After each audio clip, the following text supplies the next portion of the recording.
Boom! Sup, guys? Q&A!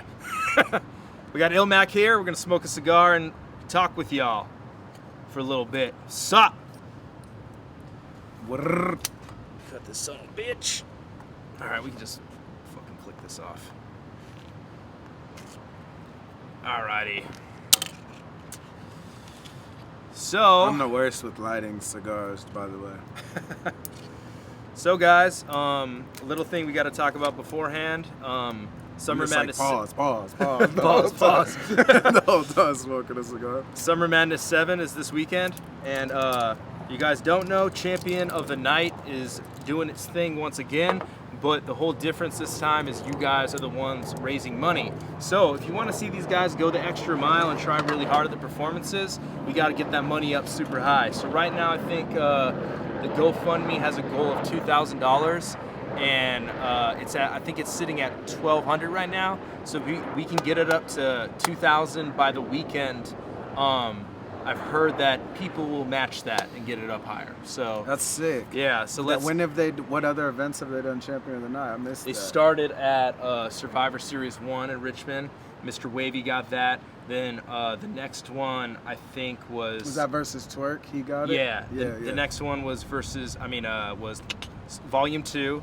RYD got that, and then it was Gnome 8. Twerk got that. And then Born Legacy, Supreme, Geechee Gotti got that. And then the next one was Survivor Series Encore.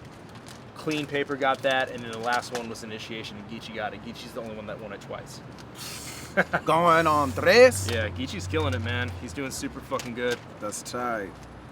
Yeah, Geechee is a beast, man. Clayton, I don't want my food right now, so he didn't order anything. Oh, no, I'm good. Thank you. But yeah, guys, if you guys got any questions for Illmac, he's got a lot going on these days. You know, the cartoon is still fucking killing it with views. How many views does that shit have now? Total? Yeah. I mean, it's there's one with like just under 8 mil on Facebook, and then there's one with like 5 mil on Twitter. The original one, the YouTube one on my channel on Illmac TV is like just under 1 mil. But there's a bunch of like 800,000, like 500. Nice. So it's somewhere probably around like 13 or 14 or something. Modestly. But yeah, shit's crazy. It went the hardest on Facebook, right? Yeah. It's crazy. That's fucking insane. And like, who all tweeted it about it? Cats like, let's see, Busta Rhymes did, which tripped me out. It's hella tight. Which is hilarious. Yeah, because 97 yeah. Busta. I think I did the thirst rapper thing too, the struggle rapper thing, and tagged him on 97 Busta. Ben told me that he saw something like him tweeting about it. So. Really? Which he maybe he just saw your tweet and he's like, oh, he knows about this song or something. I don't know. That's sick. Yeah. But I mean, he knows Either about way. battle rap. He's a battle rap fan. Yeah, exactly. And when he seen and posted the cartoon, I like posted something under it like, oh, what, like crazy, like I appreciate you posting, like, you know, you're one of the most underrated in history to me, like, and then he went on my like Instagram and like commented on a couple different like pictures and videos. One of them was the cartoon, and one of them was like me on some fucking motivational shit like, yo, just follow your dreams, or you know, some post like that. That's but crazy. he like commented on that, and he was hella showing love, like, I see you king, like keep killing it, young legend, blah blah blah blah blah. And so yeah, that tripped me out, man, for sure. Oh, and then someone commented on my comment, because I was like one of the most underrated people. That's disrespectful. Like, he's a legend. I'm like, I know. I'm saying underrated as in like you know, the 3 like most underrated that I've always said is like Black Thought, Busta Rhymes, and E40. Those are all different styles, and they're all respected and legends. But I feel like even being that, they're still underrated. You know what I mean? Like Busta. You know, and 40, some of the most original styles and voices ever, you know what I mean? And Busta's like style and transitioning through all the eras, and I don't know, side tangent, but super underrated. Yeah. And that shit tripped me out when he fucking commented on that shit. So yeah, I hit him with the struggle rapper move and tagged him on the 97 song. Busta. Yeah, on 97. Hey man, if you heard it, I bet he appreciated it because he's a huge fan of battle rap. So I bet he was privy to you before this for sure. I was waiting on the woo-ha and break your neck weren't in 97 Of comment. course, of course. What was that all about? Wasn't that the argument that people were saying about it? Yeah, people had like chimed in, like break your neck was like 2000, and it's like, yeah, no shit, woo-ha wasn't 97 either. It's like 95 or some shit, 94. You know, if you hold a match like this, it will burn Like, more. Yeah, Told you on the word, I'll go through a whole matchbook. it's fine. We got two. But yeah, guys, go check out the 97 Busta video if you haven't already. If you got any questions to ask Illmac, fire away. Yeah. Yo, no E40 slander allowed, man. I'll pull my phone out. You'll get that 300-second little band hammer. Man, I lit the cigar so crazy, it's burning from the side. It's fucking retarded. How to not light a cigar, pretty much. That's what this episode's called. How to not light Yeah. cigars with avocado. Yeah. So some news is we got 667 Cult. They're dropping 2 new singles on Friday. We filmed 1 music video to a song. It's called Don't Go Outside. That's going to drop on Friday and Winter Day, and then also another single, right? Yeah. So we're dropping the double single, which is Don't Go Outside, and this other song called Burnt Bricks. We're dropping that together, the music video being for Don't Go Outside. Where's the other single available at? They'll both be, YouTube, and then the like MP3s and stuff will be like Spotify, iTunes, all the little digital outlets. Nice, hell yeah. I haven't heard that one, so I'm excited to hear that. Illmac, when are you battling again? The most common question everybody gets asked on the show. I battle every day. I battle every day with happiness and lack thereof. It usually no shows. Maybe by the end of the year. Maybe by the end of the year. Shit. You know our style though. I like to just jump in, get my feet wet. You know what I mean? Slap some rappers around, just pop out. Try to do a bunch of other shit. You did 3 battles last year, right? Yeah. Shilla Jones, JC, and Iron Solomon. Yeah, and then the Rumble. So 4. Yeah. So the 4th, yeah, that's kind of even more than that too, because you have to prepare for like a bunch of different people. That's pretty wild. That's a lot of battles in a year too for somebody that like took a slight hiatus, you know. There were Hitman like battles once a year now, and I don't even feel like he's like ever gone for that long. But like really, realistically, he's gone for like a year at a time, you know. Yeah. So, Or like that. I've been, for the most part, I've always kind of done that, popped in and out, but allows me to get other shit handled, like the rap off and yeah. the projects with 667 and solo shit and these little tours and everything, try to balance it all. So is the 667? You guys got an album, right, coming up? Like these singles are on an album. These singles are one-offs by themselves. Tight. That's but it's awesome. to start building up to a project, you know what I mean? To start giving momentum, because we have well more than a project ready, and we have a certain set of songs, a track listing for the first project in a series, and it's called Cultivate. 667 is called Cultivate. And it'll be like on the EP side of things, most likely like under 10 or something. But we got that we're building up to. But these singles are like standalone. These ones we're dropping.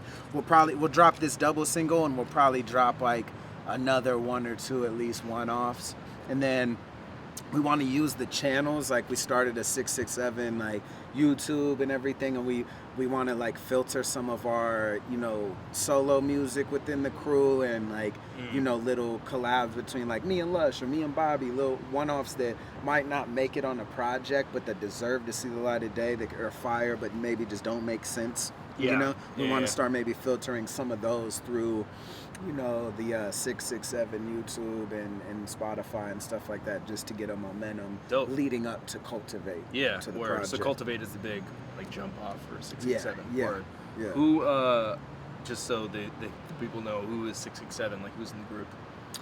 667. I mean, like one of the things we always say is like we're not a group, but What are you then? a cult. Oh, we're a cult. Nah, but it's because a lot of us came from like group backgrounds. Like Bobby had it on a high note. I had like Sand People. Yeah. You know, Lush had like Delmon and Makina Muerte, and so we all kind of had like these paths, and so all of us were sort of hesitant to jump back into a relationship, you know, if you will. So we're like, hey, we're just taking things slow. We're not a group. We're just artists that come together and have fun. You know what I mean? But basically, with all, you know, for all, you know, intended purposes, we've made a project that's like a group album, I guess, you know. And but we're like, it's a collective, and it's Bobby Butcher, Two Head, Rob Anthony, and then Chase Moore, myself, Lush One, Fredo. Fredo's in 667? Yeah. I didn't know that. Yeah. My man Hide and Seek Zoo, who does a lot of the visuals video and shit. stuff. Yeah, he kills it. He's gonna rap and too. Chef Boy Bones. He's going viral right now, popping his eyes out and doing all those skits. Oh, really? And everything. Yeah, he's doing numbers right now. Damn. He should have his own reality show anyways. He's a hilarious personality and just an all-around solid dude. So, and he's an amazing rapper. So yeah, that's like, I think it's like 8 or 9 of us or something. Word. Like, there's like Rose too as well. It's Okay. like that's like the younger cats come, you know. Yeah. That are part of the larger picture as well. Word. Yeah. Predominantly, though, I would assume we would see the people that are like in this music video on the project, right? Yeah. I mean, you're gonna see that. You'll also hear a lot of like Rob Anthony, Fredo, Lush is on that joint, right? So like, you know, when you look at it, the people that are always at the studio within the vicinity is like Chase, me, Bobby, Lush. Yeah. Those like and Chef are like the main ones because he's out there too. Yeah. But so that's sort of like, you know, just by sheer access to the studio and everything, you're gonna see us a little more. Yeah. But Rob Anthony was he created, him and like Two Head created it essentially like years ago. You know what I mean? Yeah. Rob stays in SD right now, so it's a little bit, but he comes up all the time and he's on a bunch of songs on the project as well. Nice. Hell yeah. Yeah. Well, that's dope. That's awesome. So yeah, check out the 2 singles on Friday. Don't Go Outside, and then Brick. What was the other one called? Burnt Bricks. Burnt Bricks. Word. Gonna be fucking awesome. I'm really excited about the music video we shot. It's really fucking cool. Has a cool little message behind it. Hopefully people pick up on that. But yeah, I saw a couple questions. I don't really remember exactly what they were, but we already did the Summer Madness 7 predictions. That's why Illmac's here. We filmed like some promo for the pay-per-view, so I don't want to put them through the ringer again. We already kind of went through it all. But do you just want to say who you think is going to win every one? And we don't have to talk about it. Just like we can talk. I mean, we did like the diplomatic live stream, everyone's strengths thing. Yeah. But we can talk. Okay, you want to say really who you think's going to win? Okay. Okay. All right. So let's just start at the top. Rock and Hitman. I think Rock. I think Hitman will might win the first round, you know, and doing his that looks insane. I know, it's crazy. It's fucking burnt. It's like it's like a cradle of paper on the bottom. I'm just waiting for it to fall too. I really should light it and just burn that off because that's worthless now. Right. But I think Hitman's first will be insane. Yeah. But I think Rock just punches too relentlessly, and the way their styles will mesh together, I think he's built for longer distance. If you know what I mean, if you get what I'm saying. No, for real, you're right. Out of 3 rounds, I feel like Hitman tends to wear out a little bit to you know, from a fan's perspective, from the crowd's perspective, you know, whereas Rock can get stronger. I feel like more often. So I think Rock's gonna take that, but Hitman will have an amazing first. Yeah. And that's the fun part about it too, is that Rock's seconds are so strong. So it's like going into it, you kind of like, can already know, gauge, like it's gonna first, come down to the third, you know. Yeah. Although Rock's second against Goods was good, but it wasn't his best round. Really? And Goods' second was fucking crazy, probably because Goods is smart and he's like, I gotta make my second wild, you know, to like match Rock's. So because a lot of times too, battlers will see that like, oh, in stack ammo in other places. Yeah. You know what I mean? Yeah, like, for all right, real. if he's already gonna come gunning in the first, I'm gonna stack heavy in the second and third. Yeah. So if that was intentional, that's hella smart. Like, okay, he's got a second. I'm gonna put a bunch of firepower in my second then and rival his strengths. I think it was. So next one on the card is maybe we could not put that one next. How about Iron Solomon and JC?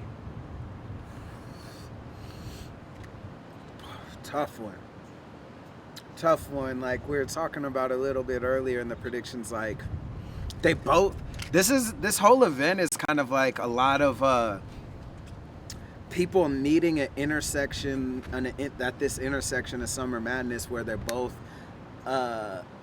coming into it not only with something to prove but something to lose, you know, like where it's like people meeting in the, like, you know, Solomon, his first big on stage, you know, main stage battle in a minute since Mook, you know, aside, you had the small room battle with Nitty, but he hasn't been on the big stage, right? Right, and this technically isn't a big stage, but hold on, I'm gonna adjust the exposure. But it is.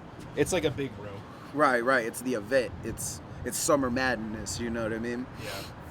Yeah. And then JC, you know, like he was on that Lux path to Lux sort of thing, and then that fizzled out. And so I think it's like his chance to kind of regain a lot of footing and momentum, you know? Yeah.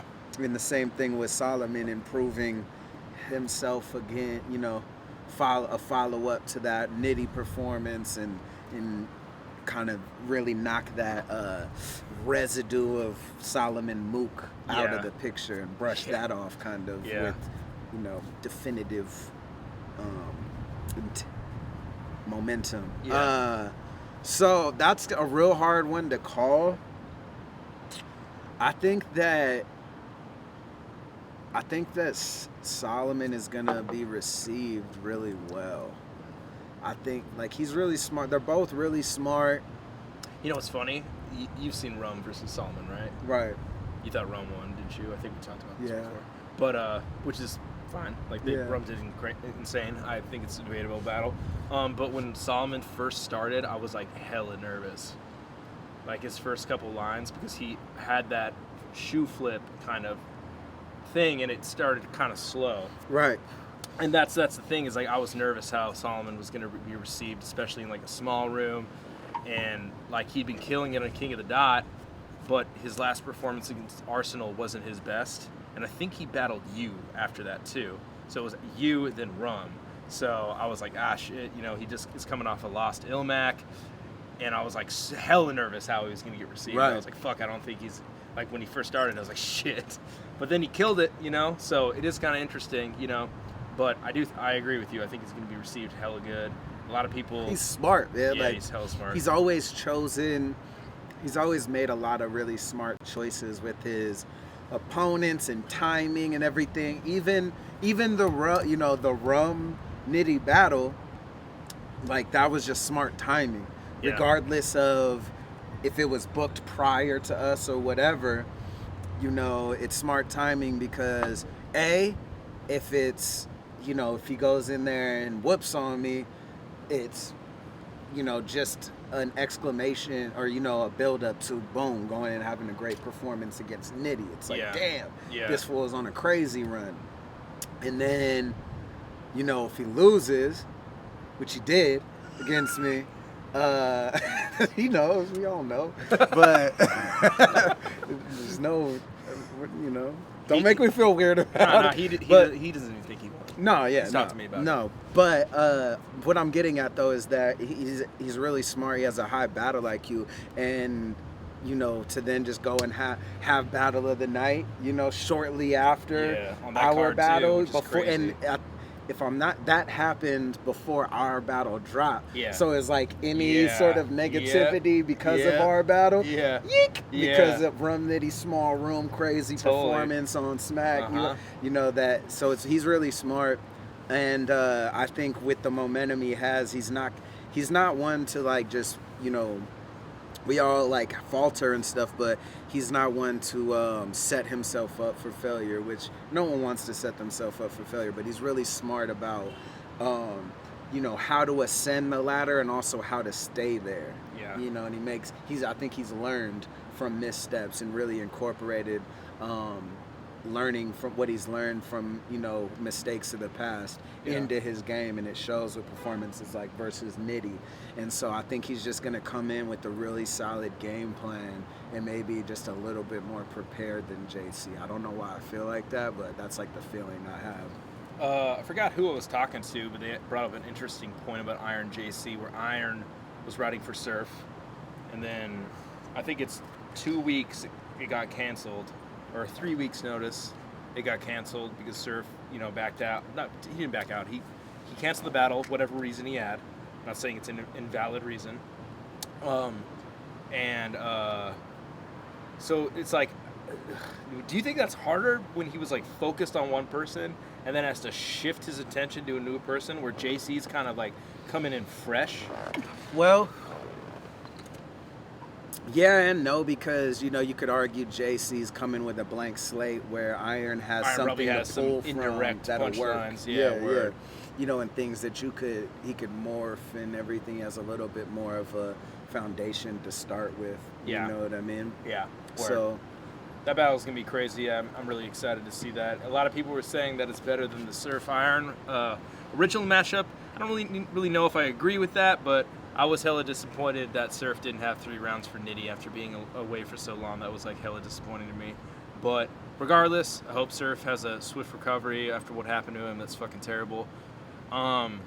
Next on the card is your favorite, RYD versus T-Rex. I was saying this off camera, that's why you said it, that I think this will be worst battle of the night. Let's go. And here's the thing, is there probably 2 like of my favorite type of battlers, you know, who really rap. Yeah. And Rex has always been one of my favorites, you know. I don't know, man. I think that the match sticks out more than anything else on the card. It could go in favor of the match, but I just think with the landscape of battling and, you know, sort of the wild card of Vegas and it being Summer Madness, I'm not sure if, you know, I'm just not so sure that they're really gonna have enough, create enough moments. You know what I'm saying? Rex has been there, proven time and again he can do it. Mm-hmm. You know, Reed has had a lot of missteps, big stage. You know what I mean? His battle with John was huge. Yeah. It's just like, what the fuck are you doing? Especially when he's like rapping into his mic like this the whole time. I was like, what are you fucking? Have you never watched a big stage battle before? It just showed like sheer kind of unconfidence, and he was like uncomfortable up there, you know, which is strange because he's like been around for so long, but it's like, I guess that's the point. He's like just, you know, uncomfortable in this new setting.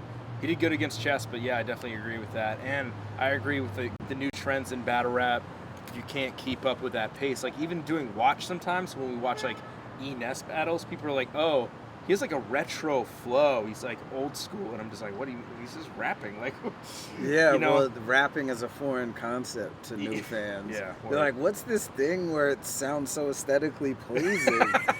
That's whack. Yeah, I want this like rigid, choppy thing where it's like, I don't know what he's saying, but you know what? Like, I can tell he knows he's saying something. And because I don't get it or it isn't apparent, like, I like it when I don't get jokes that someone tells. I like when they have to explain it. That's what makes a good joke, right? Yeah, like, no, that's actually what makes a bad joke. And same thing with a bar. But yeah, no, I feel you. And see, that's another reason why I actually prefer both these rappers and a lot. Like Rex, E-Ness, RYD, like You know, you could throw Magic in there, but Magic punches probably more consistently than any of those named. Like, definitely. but those like rappers are like some of my past. You know, these are like more of my favorite battlers to watch. And so I don't say that with any sort of like lingering bias or like dislike for their style. It's almost the opposite, that I like their styles more than probably most battlers on the cards. I'm just kind of not confident in the setting, the timing, and you think you'd be better in a small room? Yeah, I do, you know. But like you said, it's not going to be that big of a room, and I actually hope it goes really well because I prefer their styles over a lot of popular battle styles now. Yeah, so. Word. Next on the card, Suge versus Geechee. I think so. I said it earlier. There's two battles that I thought were contenders for what I predict to be battles of the night, and this was one of them. Yeah. Geechee, Shotgun, especially if that's the first battle. Like, it's probably not going to be. Really? Let me. Like on the card, that's like how it's listed. At least, I don't think that's going to be the first. Yeah, I'll pull up the card. If that was, that'd be insane. Right, like, here. Just think, you know, of a hungry crowd, and then, you know, you got Shotgun coming in with the energy. You got the fire that's lit under Geechee right now. Hey. Pretty cool, huh? Yeah. Yeah, so I think, yeah, see, that's the thing, is it is listed last, and usually that's the order they work in, so maybe, you're right, you got a point. I don't really see them putting those other